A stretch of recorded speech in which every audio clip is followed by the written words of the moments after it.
Dengue fever हर 20 में से एक व्यक्ति की जान ले लेता है। इस फीवर की वजह से लाइफ थ्रेटनिंग इन्फेक्शन होता है, बहुत ही सीवियर इन्फेक्शन हो जाता है, इतना कि उसे हॉस्पिटलाइज तक होना पड़ता है। और विशेषकर ये फीवर आपको मानसून के समय में ज्यादा देखने को मिलेगा, इसका इन्फेक्शन ज्यादा देखने को मिलेगा। इस समय ह्यूमिडिटी मॉइस्चर ज्यादा रहता है, जो कि बहुत कंड्यूसिव है किसी भी प्रकार के इन्फेक्शन के बढ़ने के लिए, बैक्टीरिया की ग्रो करने के लिए, वायरस की ग्रो करने। तो आप कैसे इस सब से बच सकते हैं? क्या आपको लक्षण देखने को मिल सकते हैं इमीडिएटली, जिससे आप उन्हें पहचान कर इस समस्या का उचित इलाज करा सके? उसके लिए आपको ये वीडियो अंत तक ध्यान से देखना है, क्योंकि आज हम आपको बताएंगे इन्हीं सारे सिम्टम्स, ट्रीटमेंट और प्रिकॉशन के बारे में। आपको ये जानकारी अच्छी लगे तो इसे हर एक व्यक्ति को शेयर अवश्य करिएगा, क्योंकि बहुत आवश्यक है कि आप सभी को पता हो कि क्या लक्षण डेंगू के देखने को मिल सकते हैं, कैसे इससे बचाव करना है, क्या प्राइमरी लाइन ऑफ ट्रीटमेंट होगा और कब हॉस्पिटलाइज होना है। चैनल को सब्सक्राइब कर लीजिए ताकि और वीडियोस आपको ऐसे ही मिलते रहें। मैं हूं आपका फिजियोथेरेपिस्ट, न्यूट्रिशनिस्ट डॉक्टर अभिनव चतुर्वेदी, रूपरानी हेल्थ केयर, आगरा से। सबसे पहली बात तो ये कि डेंगू फीवर एक मॉस्किटो बॉर्न इन्फेक्शन है, एक वायरल इन्फेक्शन है। जनरली ये ट्रॉपिकल, सब ट्रॉपिकल जो रीजन होते हैं, जैसे हमारे यहाँ भारत में उष्णकटिबंधीय जलवायु है, ऐसे एरियाज में ज्यादा देखने के लिए मिलता है। अब ये फीवर सबसे ज्यादा देखने के लिए मिलता है जुलाई से लेके सितंबर अक्टूबर तक के टाइम में, जब बारिश ज्यादा होती है, मानसून, जैसा हमने आपको अभी बताया कि मानसून के समय में ज्यादा देखने को मिलता है। डेंगू की इलनेस कई बार बहुत माइल्ड हो सकती है। किसी को डेंगू के मच्छर ने काटा और उसे इलनेस नहीं हो, ऐसा भी हो सकता है। लंबे समय तक वो वायरस इनएक्टिव पड़ा रहे बॉडी के अंदर। कुछ केसेस में बहुत माइल्ड इलनेस होती है, किसी भी व्यक्ति को बहुत हल्का सा इन्फेक्शन होकर रह जाता है, थोड़ा सा फीवर आके रह जाता है, वो ठीक हो जाता है। पर हर 4 में से एक व्यक्ति को सीवियर सिम्टम्स आते हैं, उसे सीवियर इलनेस होती है, और इतनी सीवियर कि वास्तविकता में उसे तत्काल प्रभाव से हॉस्पिटलाइज हो जाना चाहिए। गलती कहाँ होती है कि जो व्यक्ति है वो इन सिम्टम्स को पहचानने में देर कर देता है, या वो ये डिसीजन लेने में देर कर देता है कि हाँ अब उसे हॉस्पिटलाइज होना चाहिए। आमतौर पर व्यक्ति क्या समझता है, अरे थोड़ा सा फीवर ही तो है, कुछ मेडिसिन ले लेंगे, अभी केमिस्ट से जाके ओवर द काउंटर मेडिसिन ले लेंगे और हम ठीक हो जाएंगे। कुछ लोग और थोड़े समझदार होते हैं, वो जाते हैं डॉक्टर के पास, हल्के फुल्के सिम्टम बताते हैं और दवा लेके आ जाते हैं, वो पूरी बात नहीं बताते। कुछ लोग वाकई में समझदार होते हैं, जो अपनी पूरी समस्या डॉक्टर को बताते हैं और प्रॉपरली इसका इलाज कराते हैं। ऐसे व्यक्ति जल्दी और प्रॉपर ठीक हो जाते हैं। पर ऐसे लोग जो इनमें से कोई काम नहीं करते, वो अपने आप को, अपनी जान को खतरे में डालते हैं, वो हॉस्पिटलाइज होना भी नहीं चाहते, और अंततोगत्वा ऐसे व्यक्तियों में से कईयों की मृत्यु हुई होती देखी गई है। अब बात करते हैं कि डेंगू के माइल्ड सिम्टम्स क्या आएंगे। तो माइल्ड सिम्टम्स में सबसे पहला आता है हल्का सा किसी व्यक्ति को फीवर हो सकता है, थोड़ा हेडेक हो सकता है, और हाँ, डेंगू में आंख की पीछे की तरफ दर्द होगा। ऐसे व्यक्ति के हाथ पैर दर्द कर सकते हैं, उन्हें हाथों में पैरों में दर्द हो सकता है, स्किन पर रेड कलर के रैशेस हो सकते हैं, लाल लाल चिकत्ते से दाने से पड़ जाते हैं, वो डेंगू फीवर में आपको देखने मिल सकते हैं। किसी व्यक्ति को डेंगू की वजह से नॉजिया, वॉमिटिंग तक हो सकते हैं। जनरली ऐसा माइल्ड इन्फेक्शन 2 से 7 दिन में ठीक हो जाता है, आपको बहुत ज्यादा मेडिकेशन की जरूरत नहीं पड़ती है। आशा करते हैं आपको यहाँ तक की बात समझ आई होगी, तो इस वीडियो को लाइक अभी कर।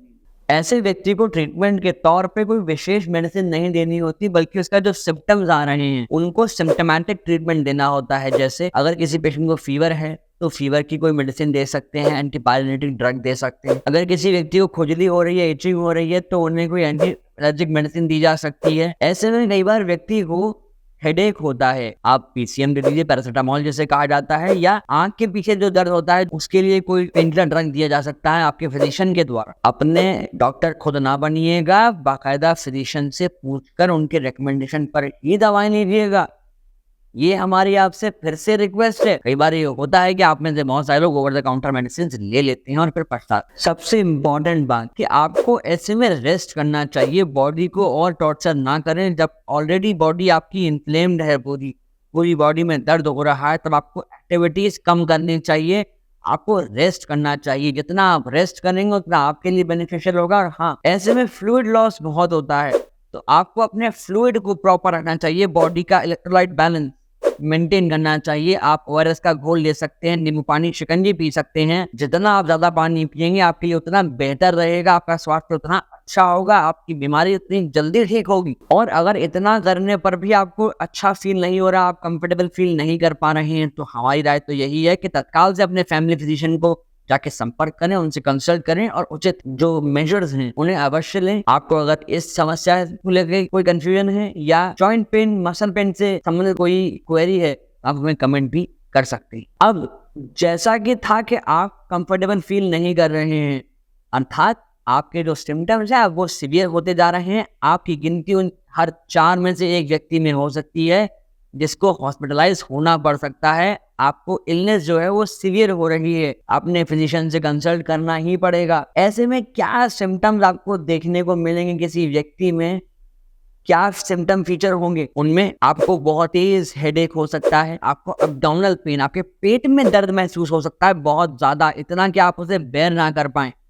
कई बार ऐसे में व्यक्ति का बीपी तक फॉल कर जाता है। जॉइंट्स और मसल्स इतना सीवियर पेन करेंगे कि वो आपको अनबेरेबल हो जाएगा, आपको ये लगेगा कि पता नहीं क्या हो गया है, क्या पहाड़ से आपके ऊपर गिर पड़ा है। और ऐसे में जब आपको एब्डोमिनल पेन हो रहा होगा तो एब्डोमिनल पेन के बाद में कई व्यक्तियों को इंटेस्टाइनल ब्लीडिंग तक हो जाती है, उनके स्टूल में ब्लड तक आता हुआ देखा गया है। ये सिम्टम्स मिलते हैं जब आपकी कंडीशन डेंगू की वजह से सीवियर होने लगती है। ऐसे में आपकी बॉडी शॉक में जा सकती है, आपके हाथ पैर नम पड़ सकते हैं। अब ये एक मेडिकल इमरजेंसी हो गई है, आपको हॉस्पिटलाइज होना ही चाहिए। आशा करते हैं यहाँ तक आप सारी चीज समझ गए होंगे। बट फिर भी आपको अगर डेंगू को लेकर या जोड़ों मांसपेशियों संबंधित कोई समस्या है, आपके जोड़ दर्द करते हैं, आप ठीक से चल फिर नहीं पा रहे, नसें दर्द कर रही हैं, तो आप हमसे 1-to-1 कंसल्टेशन कर सकते हैं। उसके लिए आपको नीचे दिए गए डिटेल्स पे संपर्क करना है। अच्छा, मॉडर्न जो मेडिकल साइंस है वो ऐसा मानती है कि अगर आपको पहले डेंगू का इन्फेक्शन हो चुका है तो आपके लिए डेंगू दोबारा होने का रिस्क बहुत बढ़ जाता है। आपको विशेष ध्यान रखना चाहिए अपना कि आपको कहीं दोबारा डेंगू फीवर ना होने पाए। इन्फेंट्स और प्रेग्नेंट लेडीज को भी बहुत हाई रिस्क होता है डेंगू फीवर होने का। 24 से 48 घंटे में अर्थात 3 से 4 दिन में अगर ये सिम्टम्स आपके बिगड़ते हुए दिखाई पड़ते हैं तो आपको तुरंत समझ जाना चाहिए कि अब घर पे इलाज आपका संभव नहीं है, आपको हॉस्पिटलाइज होना ही है। तो बिना किसी देरी करे आप हॉस्पिटलाइज हो जाएं। तो अब आप ये बात क्लियरली समझ गए होंगे कि अगर माइल्ड सिम्टम्स है तब तो कोई बात नहीं है, आपका इलाज घर पे हो सकता है। आप केवल अपने फिजिशियन से संपर्क करके मेडिकेशंस को घर पे ही कंटिन्यू कर सकते हैं। पर अगर आपके सिम्टम्स सिवियरिटी की तरफ डेवलप हो रहे हैं तो बिल्कुल भी देरी ना करें, आप तत्काल प्रभाव से हॉस्पिटलाइज हो जाएं जिससे आपका इलाज ठीक से हो सके। ऐसे में कई बार व्यक्ति को खांसी हो जाती है और वो खांसी लंबी चलती है, एम्बैरेसमेंट भी करती है।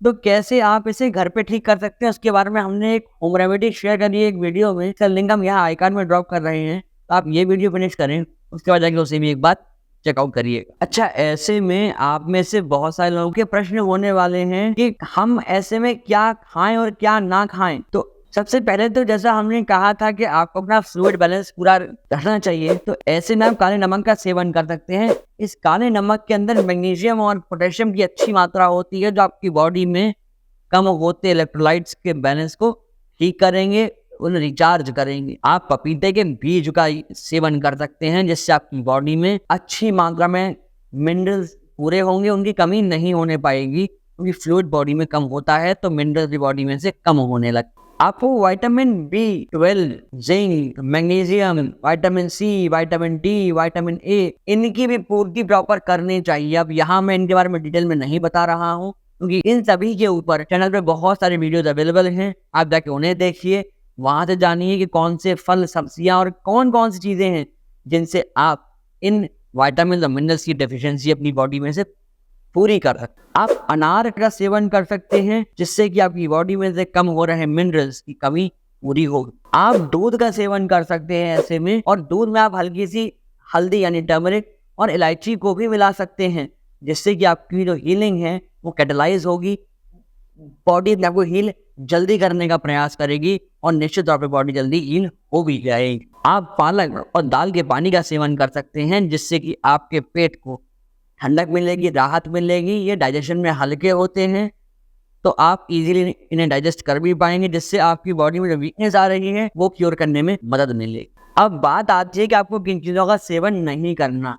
तो आपको हैवी चीज़ों का सेवन नहीं करना चाहिए, जो चीज़ें बादी करती हैं, आपको उनका सेवन नहीं करना चाहिए। जैसे अरबी हो सकती है, बैंगन हो सकते हैं, इन चीज़ों का सेवन ना करें। आप घी का सेवन ना करें, आप रिफाइंड ऑयल से बचें, आपको फ्राइड जंक फूड से बचना चाहिए, क्योंकि ये सभी आपको नुकसान कर सकते हैं। आपको मिर्च मसाले वाले खाने से दूर रहना चाहिए, क्योंकि ये स्पाइसी फूड आपके लिए हानिकारक हो सकता है। आपको ब्लीडिंग हो सकती है, खून में ब्लड आ सकता है, पेट में आपके दर्द हो सकता है। आपको स्ट्रेस से दूर रहना चाहिए, आपको अल्कोहल और सिगरेट इन जनरल से दूर रहना ही चाहिए। बट अगर आप फिर भी कंज्यूम करते हैं तो ऐसे में जब आपको डेंगू फीवर है तब आपको विशेषकर इन सभी चीजों से दूर रहना ही चाहिए। और हाँ, कॉफी चाय से दूर रहना चाहिए, ये भी आपके लिए नुकसानदायक होती है। आशा करते हैं आपको ये चीजें ढंग से समझ आ रही होंगी। आप इन्हें नहीं सिर्फ अपने तक रखेंगे बल्कि आप ये जानकारी हर एक को स्प्रेड करेंगे, जिससे उनकी भी हेल्प हो सके, वो भी अपने स्वास्थ्य का ख्याल रख सके। इसके साथ ही जैसे जैसे ये बीमारी ठीक होती है तो ये देखा गया है और हमारे पास भी लोग आए हैं कि उन्हें जॉइंट पेन फिर भी रह जाता है। खासकर लोगों के हाथ की उंगलियों में या घुटनों में, जोड़ों में बहुत दर्द होता है। उसे ठीक करने के लिए आप स्टीम या किसी अच्छे फिजियोथेरेपिस्ट की मदद ले सकते हैं। उनकी बताई गई जो प्रिकॉशंस है, एक्सरसाइजेस के द्वारा आप अपने जो जॉइंट पेन रह गए हैं उन्हें ठीक कर सकते हैं, जिससे कि आपको पूरा स्वास्थ्य लाभ मिल सकता है। इसके साथ साथ आपको कुछ प्रिकॉशंस भी रखने की बहुत जरूरत है, जैसे कि आपके घर में गंदगी ना हो, आपके घर के दरवाजों पर जाली वगैरह लगी हो जिससे मच्छर अंदर ना आ पाए। अगर आपके यहाँ कूलर इस्तेमाल होते हैं तो उनका पानी हर कुछ 1-2-3 दिन में आप अवश्य से बदलें, उनमें गंदगी ना होने पाए, मच्छर ना डेवलप होने पाए। घर में, घर के बाहर गंदगी ना इकट्ठी होने पाए, आप इसका ख्याल रखें कि या तो आप सफाई करें या नगर निगम से ठीक से सफाई करवाएं, जिससे कि आपके घर के आसपास गंदगी नहीं होगी तो मच्छर डेवलप नहीं होंगे। मच्छर डेवलप नहीं होंगे तो आपको डेंगू फीवर होने का खतरा न के बराबर रह जाएगा। अपने चैनल को सब्सक्राइब अवश्य कर लेंगे, क्योंकि ऐसी ही जानकारी और आपका इंतजार कर रही है। हम चाहते हैं कि वो भी आप तक पहुंचे और आप उसे अन्य लोगों तक भी पहुंचाएं। हमारा जो मोटिव है वो सॉल्व हो जाए, क्योंकि जब आप रोज कुछ नया सीखेंगे आप स्वस्थ रहेंगे। जब आप स्वस्थ रहेंगे तभी रहेगा ये हेल्दी इंडिया। जोड़ों में दर्द क्यों होता है बुखार के बाद, जानने के लिए राइट वाला वीडियो जाकर देखिए। और कैसी अच्छी हैबिट आपको अपनानी चाहिए अपने जीवन को सुदृढ़ रखने के लिए, उसके लिए लेफ्ट वाला वीडियो जाकर अभी देख लीजिए, आपको थोड़ी जानकारी प्राप्त हो जाएगी। धन्यवाद।